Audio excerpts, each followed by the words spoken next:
Kisah Enti Sutisna, bocah yatim umur 15 tahun asal Garut, gantian jaga ibu ODGJ dengan kakak. Kisah terenyuh Enti Sutisna, bocah yatim umur 15 tahun asal Garut viral. Enti Sutisna penuh kasih perawat ibunya yang mengalami gangguan jiwa. Diketahui, Enti Sutisna adalah warga Kampung Cipenta, Desa Mekarjaya, Kecamatan Tarongkong, Kaler, Kabupaten Garut, Jawa Barat. Bagaimana kabar lengkapnya?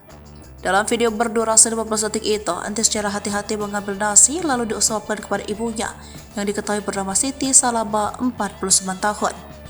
Setelah ditelusuri tribunjabar.id, Entis merupakan anak yatim 2 tahun yang lalu ayahnya meninggal dunia.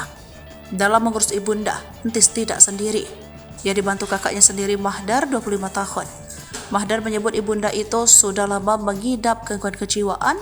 Sejumlah perawat kedokteran jiwa sudah pernah dilakukan. Ia menuturkan peninggalan ayahnya, ia sendiri yang banting tulang bekerja untuk merawat ibu dan adiknya.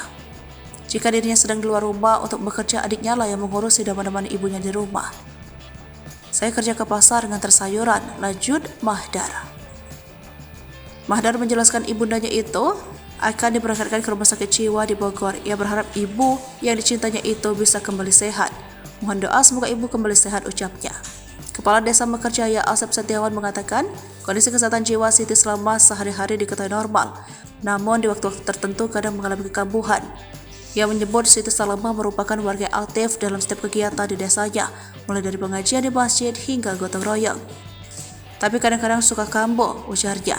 Asep menyebut pihaknya sejak dulu telah mengupayakan pengobatan bagi Siti Salama, salah satunya dengan rutin dilakukan kontrol oleh dokter kejiwaan dari puskesmas.